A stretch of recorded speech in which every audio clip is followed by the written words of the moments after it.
Have you ever been paired with someone on a project and felt like you were speaking different languages?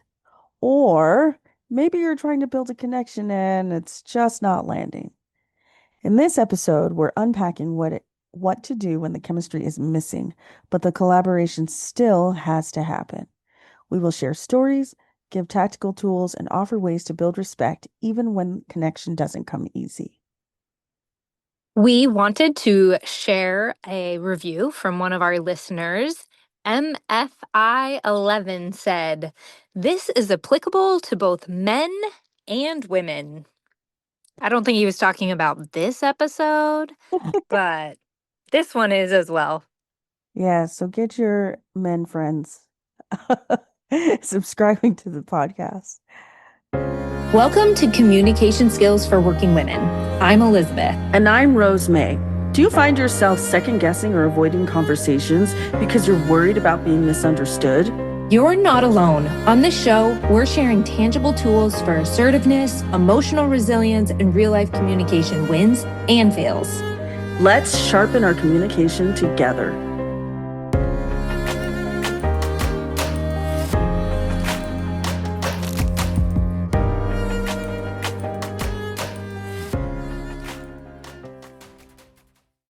So I don't know how many people have experienced this. I can say that I've experienced this in my personal life. Connection is great, but it's not required for collaboration. And I think that in my experience, I've worked with people who maybe I didn't click with right away or ever, but we still had to get things done, right? There was still a task that needed to get done, and we even learned to respect each other. This is something we don't talk about enough. What to do when the vibe is off, but you still got to do the project. And you can't avoid every group assignment or work team or shared goal. But one thing you can do is show up differently. And you might be surprised what shifts when we start to show up differently. So we're going to be focusing on work, but just as you were sharing all of that, I'm thinking about roommates and moms groups and doctors Yeah. and I mean just the list goes on and on and on of PTA, people. PTO, Yes. all that. Yeah. Yeah, I mean even on a field trip. I mean just Yeah. anything. So Soccer there's team, yeah, oh my gosh, basketball teams, yes. right? Yeah, Yes, all of or that. your child picks a sport or activity that is like way out of your element Yeah. and so there's just so many places where we have to work with people and we may not connect.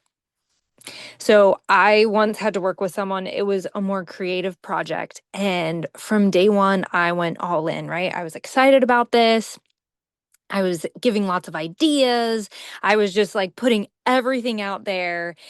And I continually got met with very guarded responses or just shutting down of like, well, it wouldn't work because of this, or why would you even want to do Oh that? my And I was gosh. like, oh, heavens, this is so hard. I mean, I felt like we were not just not aligned or not, like we were just on different planets. Yeah. And I took it personally. I really thought, like, I don't, Rose, I don't know if you even remember this, but I called you about this. And I'm like telling you, I don't think they like me. I'm not Yeah. really good at this. Like, what am I even doing here? What's wrong with me? I'm Yeah. overthinking all of it, right? Yeah. And you asked me this question Oh that Lord, what I ask you? you asked me, you said, what if it isn't personal? And what Mm. if they just have a different way of approaching it? And I was like, what? Of course, she's correct. This Mm. mostly probably has nothing to do with me. And their different approach actually might be a good approach. And those questions that you asked me, they really kind of changed everything. I stopped trying to make it all come together how I wanted to and stopped trying to like have them like my ideas and what I'm really saying is have them like me. Mm-hmm. And I just started looking for alignment within the project, right? When you're like, what if it's not personal? What if they just have a different approach? I'm like, oh, we both want to do well on this project. Yeah. And so getting in alignment really, it was a game changer. Hmm. I'm glad that had a happy ending because I'm I was glad you not don't sure. remember it. Nope, I do not remember that. I'm glad it had a happy ending. We need to share some stories that don't have happy endings. I gotta find some. Oh, well, find some. I just need to Oh, start sharing some. How about I was that? gonna say, we just need to share some. I could tell you some other ones, but Oh, geez. not right now. Well, I digress. Let's get back on topic. So, here are 5 practical things that you can do when you're not feeling that natural connection, which I'm sure many of us have felt in many different situations. Number one, shift from like to respect. Not every working relationship needs to feel warm and fuzzy, right?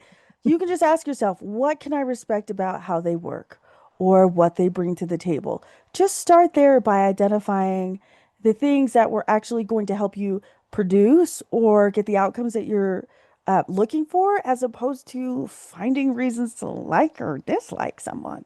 Right. Good Even start. in that story that I just shared, like I was so consumed with this person liking my ideas that I was totally missing that they had some really great insight around the project. Mm, And when I could step back and respect what they were saying, I yeah, was like, oh, they're not shutting me down. yeah, We actually are in alignment with what we want to ultimately accomplish. right. And so, I think it's hard too. I think in one of the previous episodes, it was one, two, or three, and when I was talking about my move to Utah, one that is something that I noticed specifically is that if we didn't have a friendship, then people found it really difficult to work together. And I understand like having a connection, but in other places that I've worked in, whether it was the State Department or in other international schools or just different places, like I mean, just statistically speaking, you're not going to like everybody, right? right. But we still had a job to do. We still had to get, we still had to help students. We still, we still had to make sure security was on point. There were things that Hmm. had to get done because other people would suffer. And I just realized like liking is a big deal in some cultural environments or just, different places, regional environments. And it doesn't necessarily have to be about liking someone else to respect them and respect the process of working together. It like and respect could be two words to kind of define as well and Oh really step yeah, back with because I would say it took me a long time to recognize this. And it wasn't even really until I was in college that I started to recognize, oh, I really have to work with people that I don't like and I need to be able to collaborate with them. But there really does have to be a level of respect. agree. Agree. So, another solution is clarifying communication styles early. I worked with someone, and one of the first things she asked me when we started working together was she said, how do you best receive information? And I was like, I'm not even really sure. Like, I Hmm. hadn't really thought about it. But in that work environment, that was something that I quickly learned everybody asked each other. Yeah. How do you best receive information? Do you prefer a text? Would it be better to for me to hop on a phone call? Would you like an email? That's a good question. It is a really good question. And then I realized, oh, this can like bleed into lots of different things. It can bleed into giving feedback. It can bleed Yep. into um, brainstorming, approaching different problems, just really looking at what's my communication style.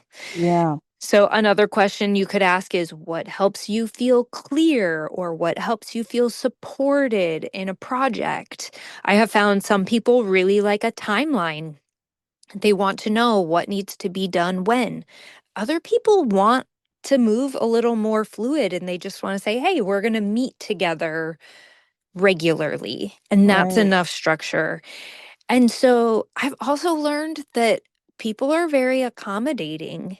And Mhm. so, like I may not necessarily prefer a text message, but if someone needs one, I have no problem giving one. I actually do Sure, prefer text messages, but sure. um, or someone in the group may not want to meet as often as somebody else, but we all want to be, we all want to accomplish. So Yes. we're willing to accommodate with one another. I didn't even think about that. That's true. Most people are very willing to accommodate to the needs of someone else, and I've had a lot of people who are willing to accommodate for me. What do you prefer? That question, what do you prefer? I'm a text person. I prefer text. I see emails, but honestly, like emails are like out of sight, out of mind because I don't always have my email. Oh, I just generally don't have my email open. So if I haven't responded to anyone's email, by the way, that's why. And text is just much, it's just much easier for me. And I found that people are very willing to do the same for me. And I appreciate that actually. And especially if it's clearly communicated and not just assumed. Exactly. When we make those assumptions, we start getting into trouble. Exactly. And so even moving from, clarifying that communication style early, what people specifically appreciate about the way that information is communicated, also recognizing that like we can take personality off the table when we're working on a project, right? And sometimes personality has a lot to do with those communication styles, right? Like I said, for me, it's out of sight, out of mind. A lot of things are out of sight, out of mind because I'm focused, I'm very task oriented, so I'm focused on like many things at once. And so I only have the most important things readily available, either at the top of my mind or in one of my windows. And so just being able to take personality off the table. Sometimes it's easy to label someone as difficult or any other word that you can think of that would label someone negatively, right? Just because of their specific behaviors in those moments. And sometimes that label can create and cause tension. Instead of that, let's take that personality off the table, focus on the solutions and not just the assumptions. So instead of saying, she's really difficult, he's really difficult, they're really difficult, they're always trying to control everything, right? You could even shift that to, I noticed in our last meeting, I was interrupted twice while I was presenting. That made it really hard to share my ideas. That simple shift, focusing on observable behavior, right? The interrupting during the meeting, rather than assigning a personality trait such as controlling or difficult, that creates space for solution-oriented communication, for some sort of solution-oriented communication, like setting norms around turn taking or asking for a chance to finish speaking, or even just making the simple request, I would really appreciate it if I could get through this presentation without interruptions. Something as simple and basic as that can really go a long way in making sure that those tasks are accomplished and we're not operating from a system of blame or insult or labeling other people. We can focus on the task at hand. And when you take personality off the table, another thing to couple with that is assuming positive intent. And like I have found sometimes I'll start interrupting when I'm nervous about something. Yeah. And that has nothing to do with my personality. I wouldn't generally say I'm an interrupting person. And so when someone could say, "Oh, maybe she's nervous about something," or just assume just assume positive intent in what someone is saying. If someone feels cold or dismissive, you could pause for a second and say, "Is this about me? Is this just how they communicate?" And more often than not, it's not about you. It's that person. This is reminding me of a story, Rose, that from that you shared with me. You read a text message that you had received from someone. Hmm. And I said, and it was just about rescheduling something. And you were kind of upset about it. And I said, well, how else would they say it? Like I was like, that's exactly how I would have said the message. Exactly how I would have said it. Mm. And you restated it to me in this very kind, warm way. And I was like, oh, like I, yeah, I could see that. But it was just this very factual message. Do you have any idea what I'm talking about? Girl, nope. Once again, no memory of that conversation. Well, I'll have to like these memories need to come before we are recording the podcast so that I It's can good. It's like good. bring you up to speed on them. You know what? I believe it. If you say it happened, it happened. I believe it.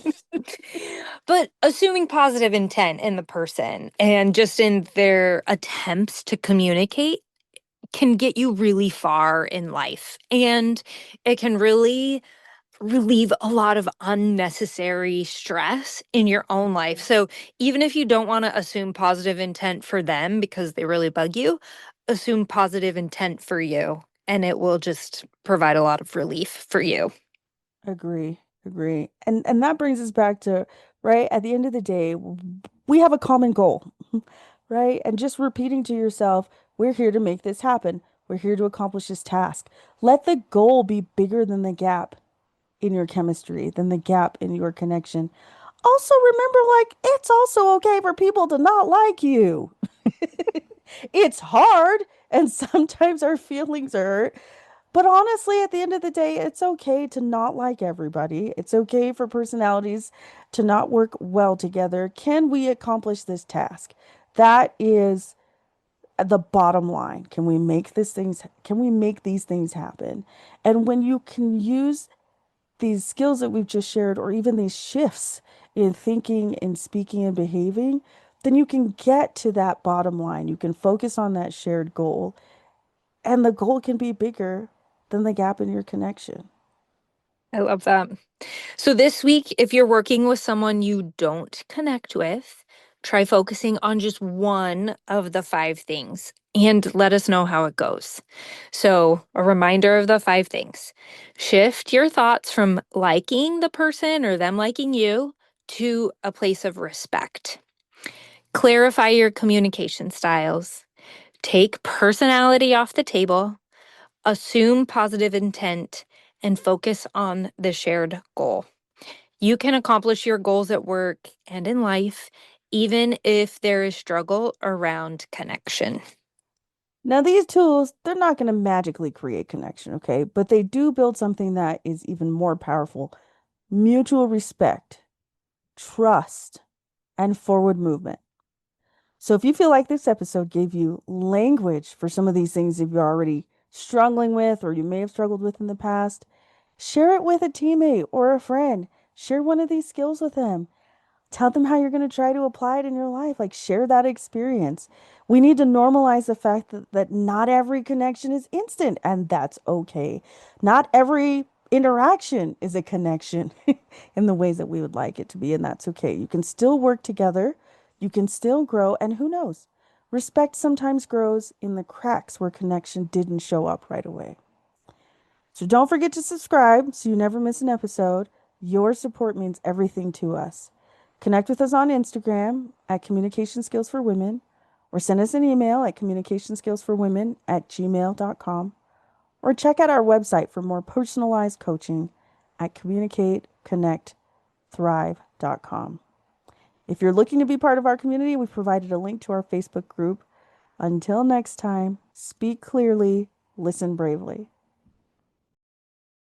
When you feel confident in your communication, everything changes. We'd love to hear your wins, failures, and insights on Instagram at Communication Skills for Women. Leave a review and connect with us. Until next time, speak clearly and listen bravely.